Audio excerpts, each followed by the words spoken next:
यानी रहती भारत में है, पैसा भारत से कमाती हैं, शोहरत भारत से कमाती हैं, लेकिन प्रचार नेपाल का ही करती हैं। देखो भाई लोग, मैं जिस ऑफिस में 20 साल से काम कर रहा हूं, मैं अपने मालिक को बॉस कहता हूं, बाप नहीं। पूरे नेपाल को गाली देने से पहले बड़वे ये जान ले कि गोरखाली कौन होते हैं और गोरखा रेजिमेंट क्या है और इंडिया के अंदर उनका क्या योगदान है।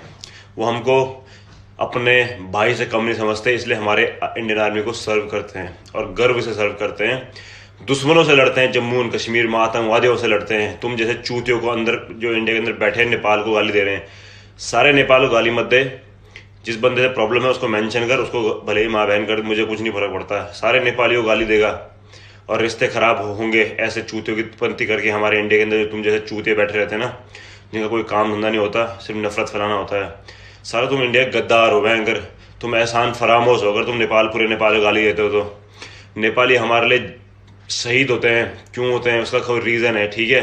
हिस्ट्री पढ़ो इंडिया और नेपाल की पहले। चूतिए सबको गाली मत दे, मैं तेरे को पहले बोल रहा हूँ। जिस बंदे से प्रॉब्लम है उसको नाम मेंशन कर, उसको गाली दे। सारे गोरखालियों को मत कर, मैं तेरे को पहले बोल रहा हूँ। मनिषा उच्च कोटीको खेलाडी रहेछिन्, त्यसैले त बलिउडले उसलाई आफ्नो क्लबमा भित्रायो। हो, बलिउडले मनिषालाई मञ्च र पहिचान पनि दियो, तर मनिषाले पनि बलिउडलाई धेरै दिएकी छिन्। बलिउड समृद्ध हुनलाई मनिषाको पनि ठूलो योगदान छ।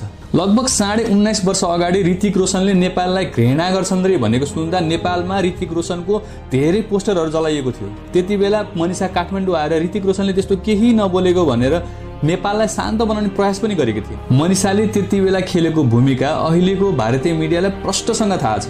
भारतीयहरूलाई आग्रह, तपाईँ मनिषालाई बहिष्कार गर्न सक्नुहुन्छ, तर मनिषाको कलाकारितालाई कदापि बहिष्कार गर्न सक्नुहुन्न, किनभने कलाकारिता भाषा र सिमानाको परिधिभन्दा धेरै। मनिषा कोइराला दिदीलाई म एकदमै धेरै थ्याङ्क यू चाहिँ भन्न चाहन्छु, किनभने उहाँले यस्तो इस्युमा, नेपालको इस्युमा यस्तो मजाले लेखिदिनु भयो आफ्नो ट्विटरमा। सो यो ट्विट गर्नु चाहिँ हामीलाई एकदमै ठुलो कुरा हो भन्न चाहन्छु म, र उहाँलाई धेरै धेरै धन्यवाद। र मेन यो इन्डियन न्युजले चाहिँ यस्तो फल्स अलिकति डिटेल्सहरू, मतलब एकदम ठुलो तिललाई पहाड बनाएर जुन पोर्ट्रेट गरिरहनु भएको छ, र मनिषाजीको क्यारेक्टरमा चाहिँ अलिकति हानि हुने खालको न्युज बनाउँदा चाहिँ अलिकति दुःख पनि लाग्छ र अचम्म पनि लाग्छ, किनकि उहाँ अल्टिमेटली नेपालकै नारी हो होइन। मनिषा कोइराला भनेको नेपालमै जन्मेको, नेपालको जे भयो नि नेपालको चेली हो होइन। अनि उहाँले आफ्नो देशको पक्षमा जुन चाहिँ राइट कुरा बोल्दाखेरि चाहिँ यस्तो इस्युज चाहिँ नउठाएकै राम्रो, र तपाईँहरूले यस्तो फल्स न्युज। र मनिषा कोइरालाले इन्डियाको एगेन्स्टमा बोलाएन, मनिषा कोइरालाले नेपालको फेभर लिएर पनि बोलाएन कि। उहाँले त सिम्पली आफूलाई जे कुरा ठिक लाग्यो, जे कुरा सही हो जस्तो लाग्यो त्यो कुरा एक्सप्रेस गर्दै हो, एकदम एप्रिसिएटिभ तरिकामा, मजाको तरिकाले त्यो कुरालाई एक्सप्रेस गर्दै हो। मनिषा दिदीले नेपालको सपोर्ट लिनुभयो, पुरा कस्तो नेपाली त्यो पनि भएन। इन्डियाको एगेन्स्टमा गयो, कस्तो रहेछ, बिट्रे गर्यो कर्म बोल्ने, त्यो पनि भएन। She just said what she felt is right, she said what she believes is true. आफूलाई जे कुरा ठिक लाग्यो त्यो कुरा सेयर गरे हो कि। एन्ड द्याट इज हिम्मत, that is courage, that is wisdom, that is having morality and ethics. अरे तुम तो बड़ी डेंजरस लड़की हो। मेरे वतन को लेके, मेरे गांव, मेरे मोहल्ले, मेरे अपनों को लेके कोई फिजूल की बात करे तो मैं थोड़ी डेंजरस बन जाती हूँ, खून उबलने लगता है मेरा।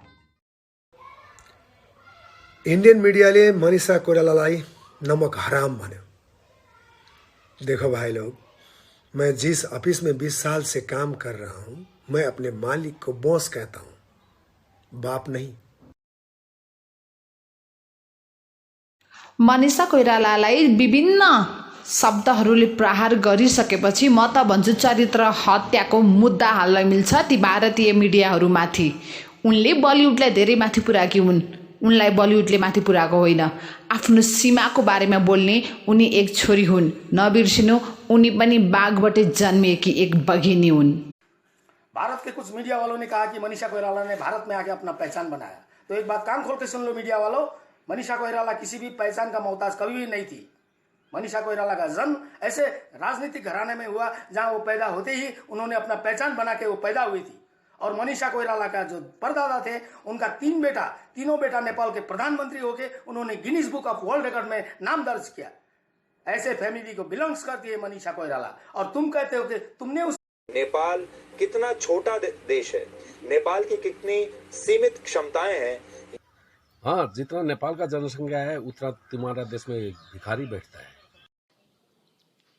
So regarding this Manisha Koirala Nepal India Lipule Kalapani situation, it was said yesterday, I think, that Manisha Koirala khati India ki hai aur gati China ki hai. So many wrong things about this statement. One, that this is not a Chinese issue.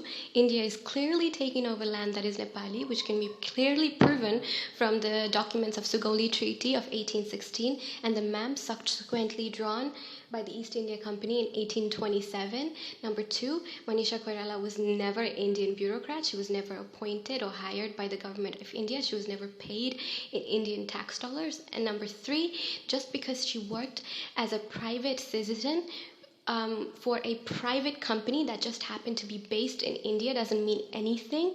India is not a monolith. Not every Indian citizen speaks like a partisan BJP journalist. Bharat में फिल्मों से मशहूर हुई अभिनेत्री मनीषा कोइराला ने नेपाल के विवादित नक्शे पर नेपाल का पक्ष लिया है। नेपाली अभिनेत्री ने नेपाल के दावे को सही बताया है। इंडिया वालों, कान खोल के सुन लो। आप लोग ने जिस मनीषा कोइराला को नमक हराम बोले है ना, उसके जवाब सुनो। इंडिया में वो श्रम बेच हैन, हुन त उनीहरुले उसे त तिल्ला पहाड बनाउने मिडिया छ, यो इन्डियाका मिडियाहरु, र मनीषा कोइरालाको पक्षबाट बोल्नु पर्दा चाहिँ तपाई के भन्नुहुन्छ जितु? यस्तो गर्छु मनीषा दिदीलाई। थ्याङ्क यू दिदी, तपाईले आफ्नो धर्म छोड्नु भएन, आफ्नो मातृभूमि प्रति तपाईले, किनभने तपाईको बोलेको बोली पनि धेरै नै ठुलो महत्त्व राख्दछ, किनभने तपाई भनेको संसारभर चिनिएको टप सेलिब्रिटी हो। हाम्रो भन्दा 10 गुणा 20 गुणा बढी मनीषा कोइरालालाई भारतको खाएर चीनको गाएको भनेर आरोप लाउने इन्डियाको मिडियाहरुलाई म के भन्न चाहन्छु भने एकचोटी क्या, प्लिज एकचोटी यार गुगलमा सर्च गर्दै क्या कोइराला परिवार के हो भनेर आफै थाहा पाउँछु क्या।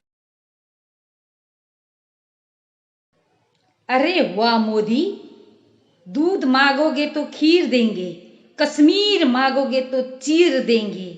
यही दोस्ती है तुम्हारी नेपाल से, जब मौका मिलते ही सीमा ना ही खींच। मैं मनीषा बोल रही हूँ नेपाल से। मैं अरुण बोल रहा हूँ। आप कैसे हैं आप? अच्छा हूँ, और तुम? अरे तुम तो हिंदी बोल रही हो। आपको एक गुड न्यूज देने के लिए मैंने हिंदी सीख ली। अच्छा, क्या है गुड न्यूज? आप बाप बनने वाले हैं। Thank you Manisha, thank you very much, ये तुमने बहुत अच्छी खबर सुनाई है। अरे तुम तो बड़ी डेंजरस लड़की हो। मेरे वतन को लेके, मेरे गांव, मेरे मोहल्ले, मेरे अपनों को लेके कोई फिजूल की बात करे तो मैं थोड़ी डेंजरस बन जाती हूँ। खून उबलने लगता है मेरा। दादाजी प्राइम मिनिस्टर थे ना नेपाल के? जी। तो आपकी फैमिली में और भी 2 लोग मेरे ख्याल से प्राइम मिनिस्टर रहे हैं। जी। So yeah, I come from a political family. एक फैमिली में इतने सारे प्राइम मिनिस्टर, आपके तो टिफिन पे भी लाल बत्ती लगती होगी कि नहीं? दूध मागोगे तो खीर देंगे, कश्मीर मागोगे तो चीर देंगे, अनि हाम्रो जमिन चाहिँ त्यसरी पेलेरै निल देंगे। हामी चाहिँ काठमाडौँ आउने तर्खरमा थियौं, अनि तर यो लकडाउन भएपछि यो बिमारीको अलिकति सिरियसनेस थाहा भएपछि हामीले चाहिँ नि अब पछि आउने हामी मुम्बईमा छौँ अहिले। मुम्बईको बसाइ चाहिँ सुरक्षित नै छ, तपाईहरु क्वारेन्टाइनमै हुनुहुन्छ? क्वारेन्टाइनमै छौँ हामी त 2 हप्ताभन्दा बढी भइसक्यो। यसै पनि बुवा आमा धेरै बाहिर जानु न, खाली म नै बाहिर गएर कामसाम गरेर भित्र आउने हो। अनि त्यो पनि म पनि घरमा बसेको। Nepal is a landlock country हैन, यसको आफ्नै एउटा प्लस पोइन्ट्स र माइनस पोइन्ट्सहरु हुन्छ। त्यसलाई चाहिँ हामीले सम्हालेर लग्यौं भने र अरूहरु भन्दा पनि I think immediate neighbours will be far more effective in our land. So we have to have a good relation with both. जसलाई भारतले काली भनेर लिम्पियाधुरादेखि लिपुलेकसम्मको 310 वर्ग किलोमिटर भूमि कब्जा गरेको छ। अहिले भारतको कब्जामा रहेका कुटी, नाबी र गुन्जी गाउँ नेपाली बस्ती हुन्, जहाँ 2018 सालमा तत्कालीन जोनल अफिसर भैरव रिसालले जनगणना समेत गराउनु भएको थियो। तर अहिले महाकालीको मुहान लिम्पियाधुरा होइन, लिपुलेक हो र त्यही लेकबाट निस्केको खोला सीमा नदी हो भन्ने भारतको कुतर्क छ। इत्यादि अनुसार काली खोलालाई सीमा मान्दा पनि विवाद रहित र स्पष्ट रूपमा नेपाली भूभाग हो कालापानी। तर यही कालापानीमा समेत अतिक्रमण गरेर भारत लिम्पू भन्ज्याङसम्म आएको छ। तत्कालीन राजा महेन्द्रका पालामा सन् 1962 मा भारत र चीन युद्धका क्रममा कालापानीमा भारतीय सेना राख्न अनुमति दिएको थियो। तर युद्ध सकिएपछि भारतीय फौजले कालापानी छाडेन। उसले कालापानीमा मात्र होइन, 2018 सालमा भैरव रिसालले जनगणना गरेका नाभी गुन्जीमा पनि कब्जा जमायो। हमारे छोटे राष्ट्र की गरिमा बनाए रखने के लिए धन्यवाद। 3 महान देशों के बीच हम शांतिपूर्ण और सम्मानजनक बातचीत की उम्मीद कर रहे हैं।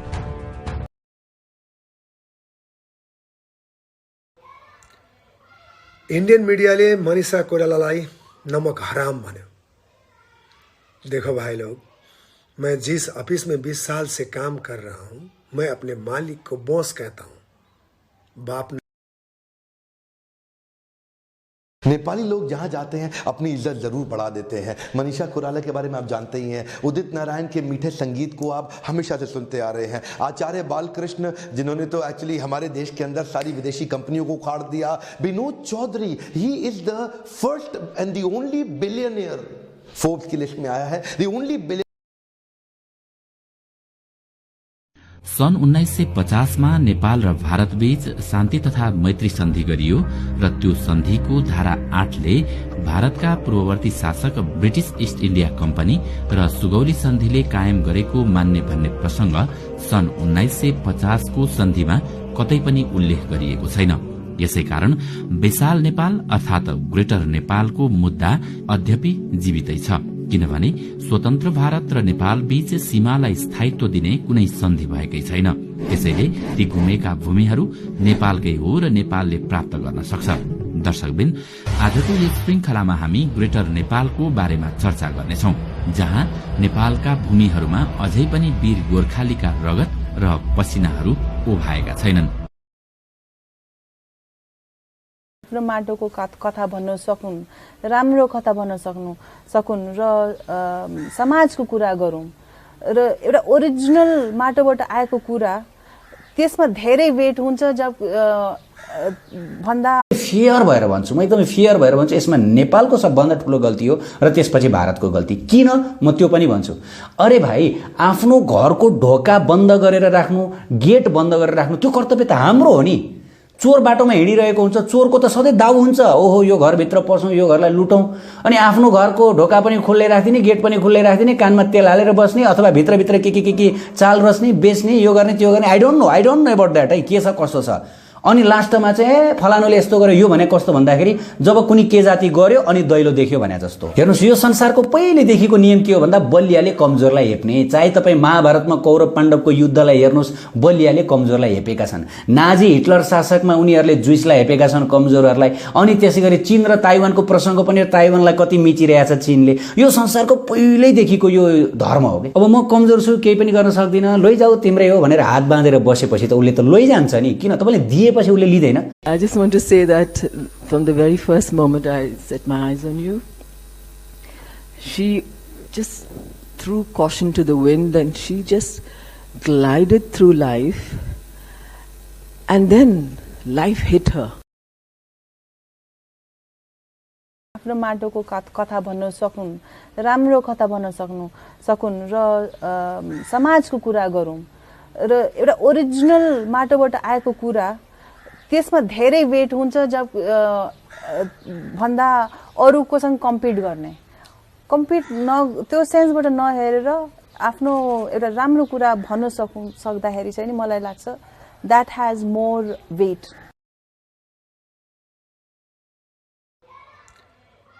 इंडियन मीडियाले मनीषा कोइरालालाई नमक हराम भन्यो। देखो भाई लोग, मैं जिस ऑफिस में 20 साल से काम कर रहा हूं, मैं अपने मालिक को बॉस कहता हूं। खाते भारत का है, गाते चीन का है। इसी खबर का रुख कर लेते हैं। भारत में फिल्मों से मशहूर हुई अभिनेत्री मनीषा कोइराला ने नेपाल के विवादित नक्शे पर नेपाल का पक्ष लिया है। नेपाली अभिनेत्री ने नेपाल के दावे को सही बताया है। यो हो नेपालको वास्तविक नक्सा, हामीले बाल्यकालमै देखेको नेपालको चुच्चे नक्सा, संपूर्ण प्रमाण दस्तावेज सुरक्षित रहेको आफ्नै देशको नक्सा। किसी ने गौतम बुद्ध से पूछा, आप बड़े हैं फिर भी नीचे क्यों बैठते हैं? बुद्ध ने बड़ा ही खूबसूरत जवाब दिया कि नीचे बैठने वाला इंसान कभी भी नहीं गिरता।